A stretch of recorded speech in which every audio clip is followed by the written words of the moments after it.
بسم اللہ الرحمن الرحیم۔ السلام علیکم دوستو، دنیا بھر کی خبروں میں آج آپ سنیں گے، لیکن اس سے پہلے اگر ہو سکے تو لائک اور سبسکرائب کا بٹن ضرور دبا لیں۔ شکریہ۔ ایران نے وزیر خارجہ سید عباس عراقچی کے دورے سعودی عرب کی دوستو خبر دی ہے۔ ایرانی وزیر خارجہ کے دورہ سعودی عرب کا مقصد اسرائیل کے جرائم رکوانے کے لیے اصلاح اور مشورہ کرنا ہے۔ وزیر خارجہ اسرائیل کے حملوں اور نسل کشی رکوانے اور غزہ اور لبنان میں اپنے بہن بھائیوں کی پریشانیاں کم کروانے کے لیے علاقے کے ممالک کے ساتھ صلاح اور مشورے کے لیے سعودی عرب کا دورہ کر رہے ہیں۔ ایرانی وزیر خارجہ کا کہنا ہے کہ ایران علاقے میں امن و استحکام کی ضمانت اور اقتصادی تعاون کو اس طرح بڑھانے کے لیے پرعزم ہے کہ جو علاقے کے تمام لوگوں کے مفاد میں ہو۔ یاد رہے دوستو کہ ایران کے وزیر خارجہ بیروت اور دمشق کے دورے پر بھی گئے تھے، جس کے بعد اب سعودی عرب کے دورے پر جا رہے ہیں۔ گزشتہ دنوں ایران کے سپریم لیڈر آیت اللہ خامنائی نے اپنی تقریر میں بیان کیا کہ حزب اللہ نے غاصب صہیونی ریاست اسرائیل کو 70 سال پیچھے دھکیل دیا ہے۔ اس جملے پر تحقیق کرنے سے معلوم ہوا کہ گزشتہ سال 7 اکتوبر کو حماس کی جانب سے شروع ہونے والا آپریشن طوفان الاقصی اور اس کی حمایت میں خاص طور پر جنوبی لبنان سے حزب اللہ کی اسرائیل مخالف کارروائیوں کے نتیجے میں مقبوضہ فلسطین کے شمالی علاقوں میں غاصب صہیونی ریاست اسرائیل کو جو نقصان پہنچا ہے وہ یقیناً ناقابل فراموش ہے۔ شمال فلسطین میں حزب اللہ کے جاری آپریشن کے نتیجے میں 120 کلومیٹر لمبی سرحدی پٹی جو کہ جنوبی لبنان اور مقبوضہ فلسطین کے ساتھ منسلک ہے، اس سرحدی پٹی پر مختلف مقامات پر حزب اللہ نے غاصب صہیونی فوج پر مسلسل حملوں کا سلسلہ جاری رکھا ہوا ہے، جس کا ایک بنیادی مقصد یہ تھا کہ غزہ پر اسرائیلی فوج کی بھرپور طاقت اور کارروائی کو توڑ کر اس کی توانائی کو کم کرنا تاکہ غزہ میں بمباری اور قتل و غارت کو روکا یا کم کیا جائے۔ اسی طرح حزب اللہ کی کارروائیوں میں ایک سب سے اہم مقصد یہ بھی تھا کہ غاصب اسرائیل کو مجبور کیا جائے کہ غزہ پر جارحیت کو بند کرے۔ اسی وجہ سے پہلے دن سے ہی یہ اعلان کیا گیا تھا کہ جب تک غزہ پر جارحیت کا خاتمہ نہیں ہوگا حزب اللہ اپنی کارروائیوں کو جاری رکھے گی۔ حزب اللہ کی ان کارروائیوں میں غاصب صہیونی فوج کو بڑے پیمانے پر جانی اور مالی نقصان کے ساتھ ساتھ فوجی نقصان بھی اٹھانا پڑا ہے۔ اسی طرح حزب اللہ کو بھی ان کارروائیوں کی قیمت چکاتے ہوئے اپنے 400 سے زیادہ نوجوانوں کی قربانی دینا پڑی، اور یہاں تک کہ کئی ایک اہم کمانڈر اور خود حزب اللہ کے سربراہ سید حسن نصر اللہ بھی اسی راستے پر قربان ہو گئے۔ ان تمام تر نقصانات کے باوجود حزب اللہ نے غاصب صہیونی ریاست اسرائیل کو ایک ایسی کاری ضرب لگائی ہے کہ جس نے واقعی اسرائیل کو آج سے 70 سال پیچھے دوستو دھکیل کر رکھ دیا ہے۔ یہ کاری ضرب یہ ہے کہ شمال فلسطین کے علاقوں میں 40 کلومیٹر گہرائی تک موجود غاصب صہیونی آبادکاروں کو ان علاقوں سے نکال باہر کیا گیا، یعنی غاصب صہیونی ریاست اسرائیل نے آج سے 70 سال پہلے ان علاقوں پر قبضہ کرتے ہوئے صہیونی آبادیوں کی توسیع انجام دی تھی اور مقبوضہ فلسطین کے ان شمالی علاقوں کو مکمل طور پر غاصب صہیونی ریاست اسرائیل کا حصہ بنا لیا گیا تھا۔ گزشتہ 7 اکتوبر کے بعد سے حزب اللہ کی مسلسل کارروائیوں کے سبب شمال فلسطین میں صہیونی آبادکاروں کی ایک بڑی تعداد کے جس میں تقریباً 2 لاکھ آبادکاروں کا ذکر خود صہیونی میڈیا نے کیا ہے، اس وقت تک بے گھر ہو چکے ہیں، اور یہ شمال سے ہجرت کر کے یا مقبوضہ فلسطین کے دیگر علاقوں میں موجود ہیں جہاں ان کو عارضی کیمپ مہیا کیے گئے ہیں، لیکن یہاں بھی یہ غیر محفوظ ہو چکے ہیں۔ اسی طرح 50,000 کے قریب صہیونی آبادکار شمال سے ہجرت کر کے مختلف علاقوں میں ہوٹلوں میں کرائے پر رہنے پر مجبور ہیں، جو کہ اب مزید ان کے لیے رہنا ناممکن ہوتا جا رہا ہے۔ یہ تمام صورتحال اس بات کی غمازی یا گواہی دے رہی ہے کہ حزب اللہ نے غاصب اسرائیل کو آج سے 70 سال پہلے اسی پوزیشن پر پہنچا دیا ہے، کھڑا کر دیا ہے جہاں وہ شمال فلسطین پر قبضہ کرنے سے پہلے تھا۔ یہ واقعی بہت بڑی کامیابی ہے جس کا ذکر بھی ایران کے سپریم لیڈر آیت اللہ خامنائی نے اپنی نماز جمعہ کی تقریر میں کیا تھا۔ اب آئیے دیکھتے ہیں کہ اگلا ہدف کیا ہو سکتا ہے۔ اب ان شمالی بستیوں سے آگے 60 کلومیٹر کی رینج پر غاصب صہیونی حکومت اسرائیل کے لیے انتہائی اہم علاقہ حیفا کا ہے۔ اسی علاقے میں ہی غاصب صہیونی حکومت اسرائیل کا اہم ترین ایٹمی مرکز ڈائمونا بھی موجود ہے۔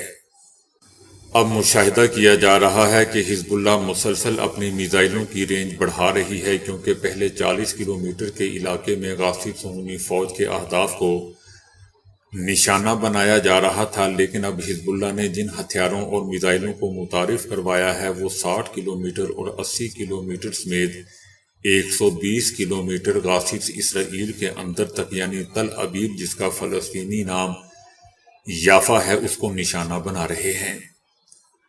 حسن نصر اللہ شہید ہو چکے ہیں، کئی اہم کمانڈرز بھی شہید ہو چکے ہیں۔ حزب اللہ کے ڈپٹی سیکرٹری جنرل شیخ نعیم قاسم نے حال ہی میں ویڈیو پیغام میں کہا ہے کہ حزب اللہ کی تمام آفیشل نشستوں پر سارے افراد اپنا اپنا کام انجام دے رہے ہیں اور کوئی بھی پوزیشن خالی نہیں ہے۔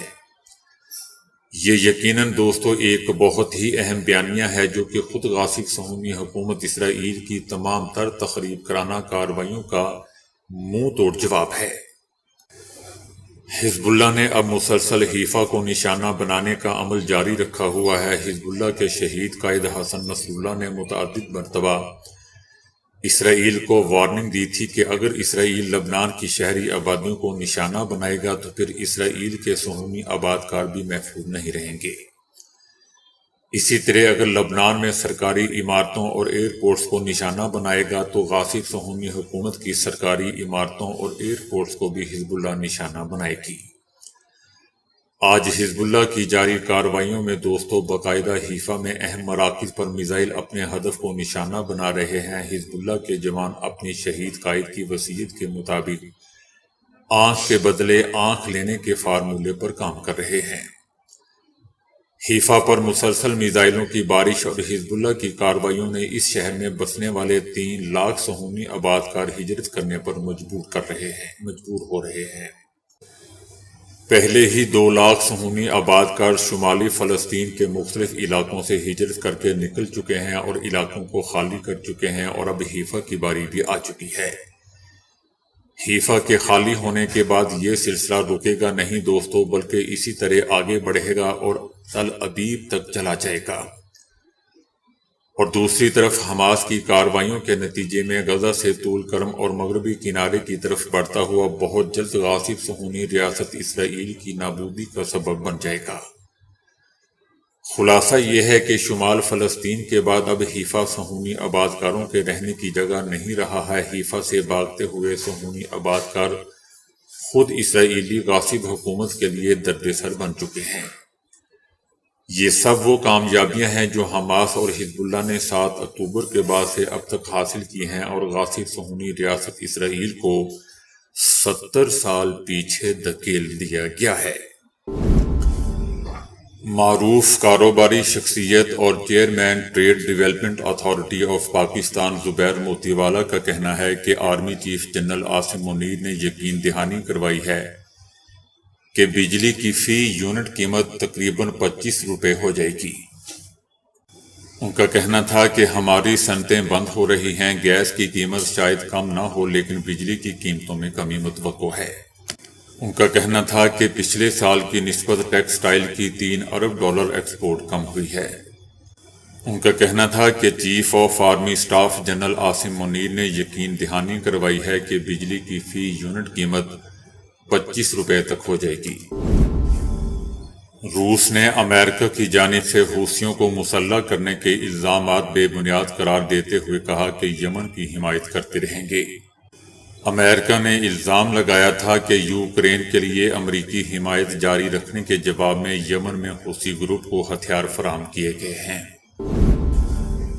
کملا ہیرس نے یوکرین کی شرکت کے بغیر صدر پیوٹن سے ملاقات سے انکار کر دیا۔ امریکہ کی نائب صدر کملا ہیرس نے باور کروایا ہے کہ صدر منتخب ہونے کی صورت میں وہ یوکرین کی جنگ پر بات کرنے کے لیے روسی صدر پوٹن سے ایسی کوئی ملاقات نہیں کریں گی جس میں کیف حکومت یعنی یوکرینی حکومت کا نمائندہ شریک نہ ہو۔ ان کا کہنا تھا کہ یوکرین کو اپنے مستقبل کے حوالے سے بات کرنے کا حق ہونا چاہیے۔ کملا کا کہنا تھا کہ ٹرمپ کہتے ہیں کہ اگر میں صدارتی انتخابات جیت گیا تو میں پہلے روز ہی معاملہ یعنی یوکرین کی جنگ ختم کروا سکتا ہوں۔ کملا ہیرس کا کہنا تھا کہ کیا آپ اس کا مطلب جانتے ہیں، یہ ہار ماننا ہے۔ سابق صدر ٹرمپ نے باقاعدگی سے یہ باور کرواتے ہوئے کہا تھا کہ اگر وہ اقتدار میں واپس آتے ہیں تو عنقریب یہاں تک کہ جنوری میں اپنا منصب سنبھالنے سے پہلے ہی دن یوکرین میں جنگ ختم کروا دیں گے، لیکن ٹرمپ نے کبھی یہ نہیں واضح کیا کہ وہ یہ کس طرح کریں گے۔ اسرائیلی میڈیا نے کہا ہے کہ اسلامی گروپوں کی جانب سے مقبوضہ فلسطین کے مختلف شہروں پر میزائل حملوں میں شدت آنے کے بعد ہزاروں صہیونی اسرائیل سے فرار ہونے کی خواہش رکھتے ہیں۔ ہر مہینے 2200 سے زائد صہیونی اسرائیل سے فرار ہو رہے ہیں۔ ایک صہیونی ادارے کے سروے کے مطابق مقبوضہ علاقوں میں آباد کار 1/4 صہیونی اسرائیل چھوڑ کر جانا چاہتے ہیں۔ ایرانی صدر ڈاکٹر مسعود نے کہا ہے کہ پاک اور صاف دنیا بچوں کا حق ہے، انہیں ہنگامہ خیز دنیا سے دور رہ کر چین اور سکون سے زندگی گزارنے کا حق حاصل ہونا چاہیے۔ ایرانی صدر کا کہنا تھا کہ غزہ پٹی میں ہزاروں بچوں کو شہید کرنے سے اس سال یوم اطفال کو دنیا کے لیے تلخ بنا دیا گیا۔ اسرائیلی حکومت نے امریکہ کی حمایت سے 7 اکتوبر سے غزہ پٹی کے خلاف تباہ کن جنگ شروع کر رکھی ہے، جس کے نتیجے میں بڑے پیمانے پر تباہی اور بربادی اور بھوک اور افلاس کے ساتھ ہی ہزاروں افراد شہید اور زخمی ہو چکے ہیں، جن میں اکثر بچے اور خواتین ہیں۔ صہیونی فوجی 7 اکتوبر 2023 سے اب تک غزہ پٹی کے محصور علاقوں میں تقریباً 17,000 بچوں کو شہید کر چکے ہیں۔ تشدد، خوف، دربدری، خبوک اور یتیمی آج غزہ کے بچوں کی سب سے بڑی تشویش اور تکلیف ہے۔ امریکی صدارتی الیکشن میں حکمراں جماعت کی امیدوار اور موجودہ نائب صدر کملا ہیرس نے کہا ہے کہ امریکہ کے لیے سب سے بڑا خطرہ چائنا نہیں بلکہ ایران ہے۔ کملا ہیرس نے اپنی اس بات کے ثبوت میں ایران کی عسکری صلاحیتوں کے ثبوت کے طور پر گزشتہ ہفتے اسرائیل پر بیلسٹک میزائل حملے کی بھی مثال دی۔ کملا ہیرس کا کہنا تھا کہ ایران کے ہاتھ امریکیوں کے خون سے رنگے ہوئے ہیں، ہماری اولین ترجیح ہوگی کہ ایران ایٹمی طاقت نہ بنے، ہمیں ایران کو روکنا ہوگا۔ ایک موقع پر میزبان نے یہ پوچھا کہ کیا آپ چائنا کو ایران سے بڑا امریکہ کا دشمن نہیں سمجھتی، تو کملا ہیرس نے کہا کہ نہیں، بلکہ ہمیں ایران کی جانب توجہ رکھنے کی ضرورت ہے۔ کملا ہیرس کا یہ بیان دوستو حیران کن ہے، کیونکہ ان کی حکومت نے 2022 میں قومی سلامتی کی طے کردہ حکمت عملی میں چائنا کو امریکہ کا سب سے اہم جغرافیائی اور سیاسی چیلنج قرار دیا تھا۔ تاہم ماہرین کا خیال ہے کہ غزہ میں اسرائیل کے حملے اور پھر لبنان تک جنگ دائرہ پھیلنے پر ایران کی شمولیت نے امریکہ کو ایک نئے خطرے سے خبردار کیا ہے۔ اس لیے امریکہ نے چائنا کی بجائے ایران کو اپنا دشمن نمبر 1 سمجھنا شروع کر دیا ہے۔ ایک عالمی سطح پر کی گئی تحقیق میں انکشاف ہوا ہے کہ دنیا بھر میں منہ کے کینسر کے 1/3 کیسز کا تعلق تمباکو کھانے یا چھالیا کھانے سے ہوتا ہے۔ تحقیق کے مطابق 2022 میں منہ کے کینسر والے 1,20,000 لوگوں میں یہ حالت تمباکو کھانے اور چھالیا چبانے کی وجہ سے ہوئی۔ International agency for research on cancer کے ایک سائنسدان ایک ڈاکٹرز کا کہنا ہے کہ تمباکو اور چھالیا کی مصنوعات دنیا بھر میں صارفین کے لیے بہت سی مختلف شکلوں میں دستیاب ہیں اور یہ منہ کے کینسر سمیت متعدد بیماریوں سے منسلک ہوتی ہے۔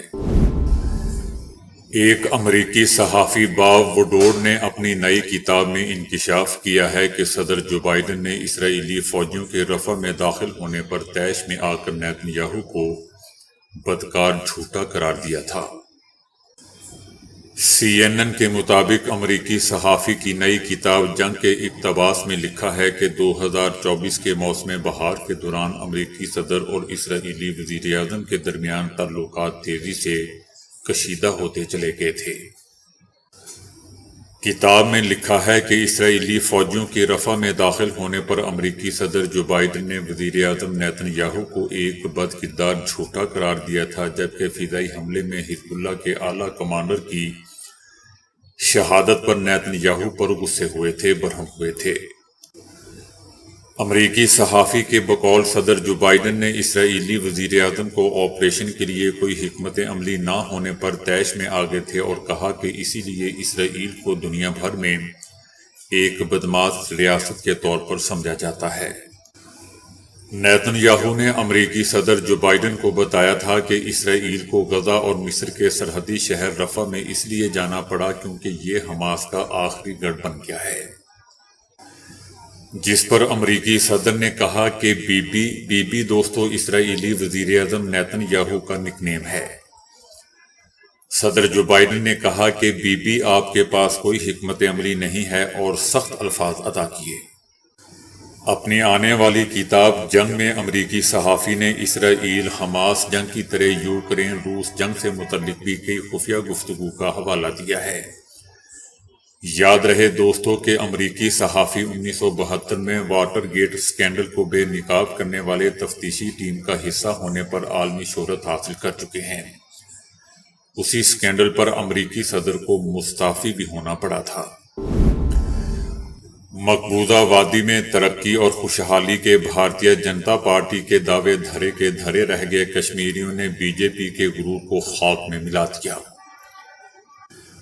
کشمیر اسمبلی کے نام نہاد انتخابات کے نتائج میں بی جے پی کو شرمناک شکست کا سامنا کرنا پڑا۔ بڑے پیمانے پر پولنگ سے پہلے دھاندلی، نام نہاد حلقہ بندیوں اور سرکاری وسائل کے بے دریغ استعمال کے باوجود 90 رکنی کشمیر اسمبلی میں بی جے پی وادی کشمیر میں ایک بھی حلقے سے کامیاب نہیں ہو سکی۔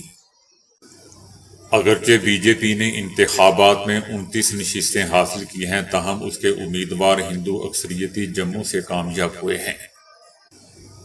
نیشنل کانفرنس اور کانگریس کے اتحاد نے 49 نشستوں پر کامیابی حاصل کی ہے، جس میں نیشنل کانفرنس کی 42، کانگریس کی 6 نشستیں ہیں۔ اس کے علاوہ پیپلز ڈیموکریٹک پارٹی نے 3، communist party of India, people's conference اور عام آدمی پارٹی نے ایک نشست اپنے نام کی ہے، جبکہ 7 آزاد امیدوار بھی کامیاب قرار پائے ہیں۔ سیاسی ماہرین اور تجزیہ کاروں کے مطابق بی جے پی کی شکست 5 اگست 2019 کے غیر قانونی اقدامات کی وجہ سے کشمیریوں پر پائے جانے والے شدید غم و غصے کی عکاسی ہوتی ہے۔ انتخابات میں شکست سے مقبوضہ وادی میں ہندو وزیر اعلیٰ لانے کا بی جے پی کا خواب چکنا چور ہو گیا۔ دوستو یاد رہے کہ کشمیر اسمبلی کے حالیہ انتخابات 10 سال بعد اور اگست 2019 میں مودی حکومت کی طرف سے مقبوضہ وادی کی خصوصی حیثیت کی منسوخی کے بعد ہونے والے پہلے انتخابات تھے۔ جرمن پولیس نے ایک گورکن کو گرفتار کیا ہے جس پر مرنے والوں کے منہ سے سونے کے دانت نکالنے کے الزامات ہیں اور تحقیق کے بعد وہ اس کا عادی مجرم ثابت ہوا ہے۔ مرکزی قبرستان میں لوگوں کو شبہ ہوا کہ گورکن بہت خاموشی سے دفنانے کے عمل سے پہلے یا بعد میں مردوں کے منہ سے سونے کے دانت نکالتا ہے۔ پولیس کا موقف ہے کہ ستمبر 2019 سے اب تک دانت چوری ہونے کے 20 واقعات رونما ہو چکے ہیں۔ ان واقعات کے ساتھ ایک خاتون کی انگوٹھی بھی چرائی گئی ہے۔ پولیس نے براہ راست گورکن کے گھر پر چھاپا مارا اور لگ بھگ 30 گرام سونا، سونے کے 11 دانت یا ان کے خول یا ایک انگوٹھی قبضے میں لے لی۔ یہ کام بہت ہی چالاکی سے کیا گیا تھا اور حال ہی میں مرنے والوں کی بجائے کئی برس قبل فوت ہونے والے افراد سے چرائے گئے۔ تاہم گورکن نے کہا ہے کہ وہ عادی مجرم نہیں ہے، بلکہ وہ سونے کے دانت نکال کر صرف اپنے دوستوں کو دکھاتا ہے اور اسے فروخت نہیں کرتا۔ امریکہ میں دنیا کا سب سے بڑا 3D پرنٹڈ گھر اب فروخت کے لیے پیش کر دیا گیا ہے، جس کی قیمت $2,99,000 رکھی گئی ہے۔ جس میں 3 بیڈ روم، 2 باتھ روم اور 750 مربع فٹ کا گیراج بھی شامل ہے۔ SQ4D نامی کمپنی نے اسے جدید ترین 3D پرنٹنگ مشینوں سے صرف 8 روز میں تعمیر کیا ہے۔ روبوٹ مشینوں نے اس کی بنیادیں تعمیر کی، جبکہ خود کار انداز میں کام کرنے سے مزدوروں کی ضرورت نہیں رہی، بلکہ صرف دیکھ بھال کے لیے 3 افراد کافی تھے۔ اس طرح بہت تیزی سے اور کم خرچ لاگت کے گھر بنائے جا سکتے ہیں۔ دوستو، یاد رہے کہ امریکہ اور بالخصوص نیو یارک میں مکانات بہت مہنگے ہوتے ہیں۔ اگر انہیں 3D انداز میں تعمیر کیا جائے تو اس کے اخراجات 50% تک کم ہو جاتے ہیں۔ اسی علاقے میں روایتی طریقوں سے تیار گھروں کی کم سے کم قیمت $5,40,000 سے شروع ہوتی ہے۔ تو دوستو، ابھی کے لیے اتنا ہی۔ ویڈیو کو لائک اور شیئر کرنے کا بہت بہت شکریہ۔